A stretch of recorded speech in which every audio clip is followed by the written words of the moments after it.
Hey there, welcome to FFBC for Kids. This is our Back to Sunday School series.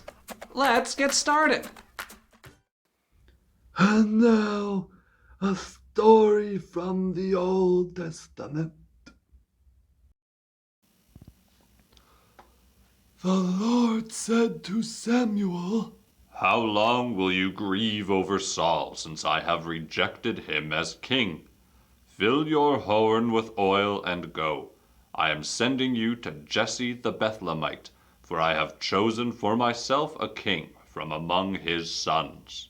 And Samuel said, How can I go anoint someone else as king? If Saul hears, he'll kill me. And God said, "Take an animal to offer a sacrifice and invite Jesse and his family. Go, and I will show you what to do." So Samuel did what God commanded and went to Bethlehem. He invited Jesse and his family to the sacrifice he had prepared.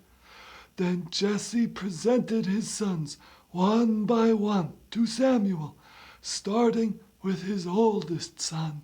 Well, Sammy, my boy, you have come to the right place. You want a new king? Who doesn't? I've got a great king for you, just great, right here. Look no further than Eliab, my oldest son. Tall, strong, natural leader, real warrior spirit. You're the king to dazzle the ladies and terrify your enemies. Oh, boy, I can think of no better option.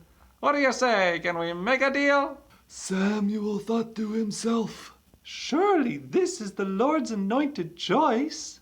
so he prepared his horn of oil to anoint Eliab and asked God if he was the one, but God said, "No, do not look on his appearance or his height. I have rejected him. Man looks at the outward appearance, but God looks at the heart." So Jesse brought forward his next son.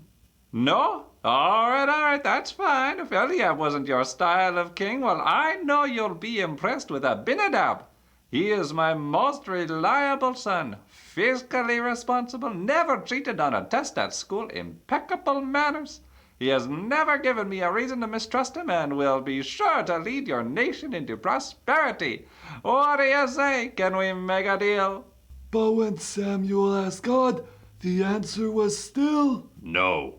Man looks at the outward appearance, but God looks at the heart. 1 Samuel 16:7. What was that sound? Oh, never mind. I can see you're a tough sell. I like that, Sammy, my boy, my prophet, my man. I like a good haggle. Just wait until you lay your eyes upon my third son, Shammah. He is the greatest hunter in my whole family, stealthy like a fox, swift like an eagle, with the instincts of a lion. Never misses a shot with his bow. Surely he'd make a great king to hunt down all the nation's enemies with, eh? What do you say? Can we make a deal? but God said, "No." Man looks at the outward appearance, but God looks at the heart. 1 Samuel 16:7. I heard it again. Can you hear that? Sounds like a Bible verse to me, but what do I know? Anyways, Nathaniel here is my fourth son. Smartest man I've ever met. He has memorized more facts and figures than you or I will ever know. What do you say? Can we make a deal? but God said, "No." Man looks at the outward appearance, but God looks at the heart. 1 Samuel 16:7. All righty. Well, my fifth son here, Little Boaz, named for his grandpappy, don't you know, is a really good, what were you really good at again? Oh, yes, he is the fastest runner in the whole tribe. Set to represent us at Nationals next month. Very impressive. What do you say, Sammy? Can we make a deal? but God said, "No." Man looks at the outward appearance, but God looks at the heart. 1 Samuel 16:7. You know, that's kind of catchy now that I've heard it a few times. Alrighty, well, Sammy, you're forcing me to bring out the big guns here. This is my sixth son, Jesse Jr. We mostly call him Junior, but you'll probably want to call him King Jesse, eh? He is my spitting image and just as good a salesman as myself. That may not seem like much at the moment, but most people have bought something from me by now. Oh well, what do you say? Can we make a deal? but God said, "No." Man looks at the outward appearance, but God looks at the heart. 1 Samuel 16:7. Okay. If it's heart you really want, well, my seventh son is really the guy you need. I should have brought him out first, but you'll be happy to know I saved the best for last. A good haggle for our good prophet. I could tell when you walked up. I told myself, Shelf, that man won't be satisfied with anything but the best. Well, here he is, my son, Romeo. Here, he has the most heart, more heart than I know what to do with. So what do you say? Can we make a deal? But God said, No. Man looks at the outward appearance, but God looks at the heart. 1 Samuel 16:7. Are these truly all your sons? Well, there is one more, my youngest, but he's tending the sheep. It's about all he's good for, to be honest. A good shepherd, but I'm not sure that's what you're looking for in the king. Why don't you bring that oil over by Junior here again? Maybe you just heard wrong. Send for your last son. We will wait for him. All right, little Boaz, go fetch your brother David.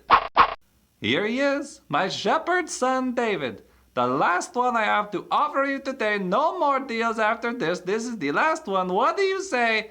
Can we make a deal?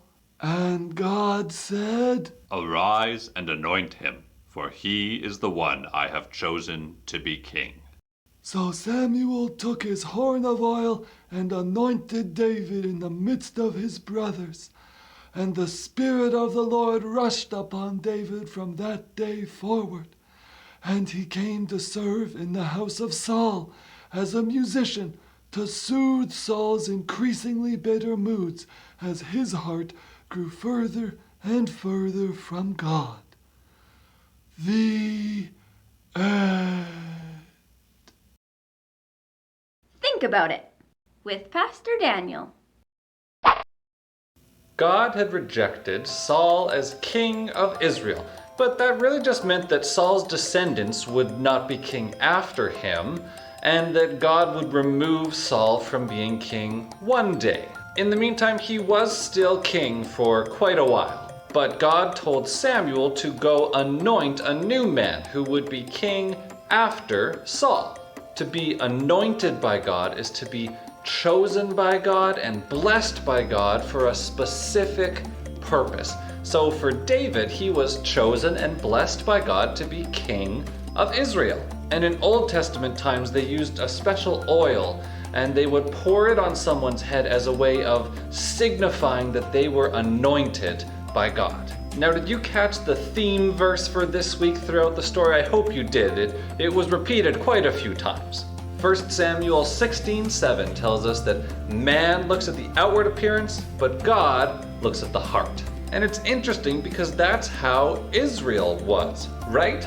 They wanted a king just like everyone else, and when they saw Saul, they looked at his outward appearance. They saw how tall he was, how handsome he was, how strong he looked, and they thought, man, that'll be a great king because of how he looked, but they couldn't see his heart and how his heart would actually lead them astray.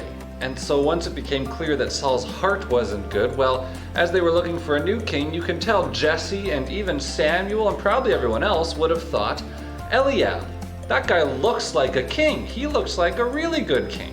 But God made a point that day by passing by Eliab and all the other of Jesse's first 7 sons as he waited for David.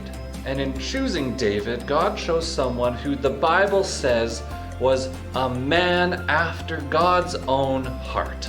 David was the youngest son. He was just out tending the sheep, but God knew his heart was one that would honor him and serve him and lead the people of Israel better than Saul had or than any of Jesse's other sons would have as well.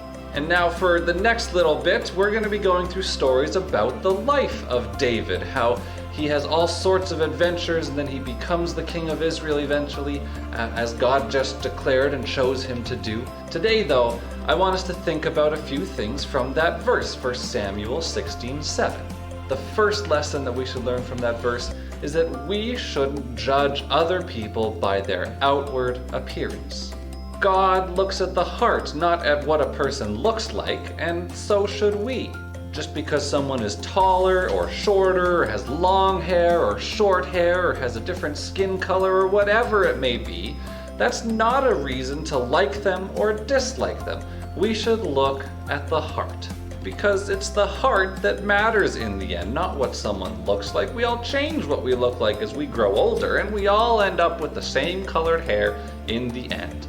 But the heart is what matters in the end.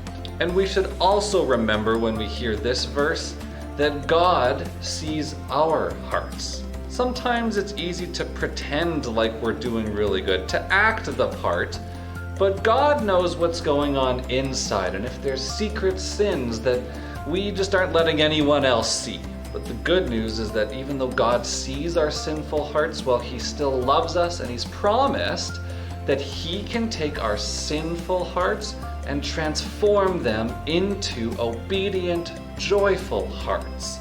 Just like God replaced a bad-hearted king, Saul, with a good-hearted king, David, God sent Jesus so that everyone who believes in His name can be forgiven of their sins, even the secret sins of our heart, and we can be given a new heart. And that sure is good news for you and for me as we live our lives. So we should remember, don't judge other people based on their outward appearance, and remember that God looks at our hearts. Thanks for watching FFBC for Kids. Come back next time as we continue in the story of David. I have a feeling you may be familiar with our next story. We'll see you then. Bye!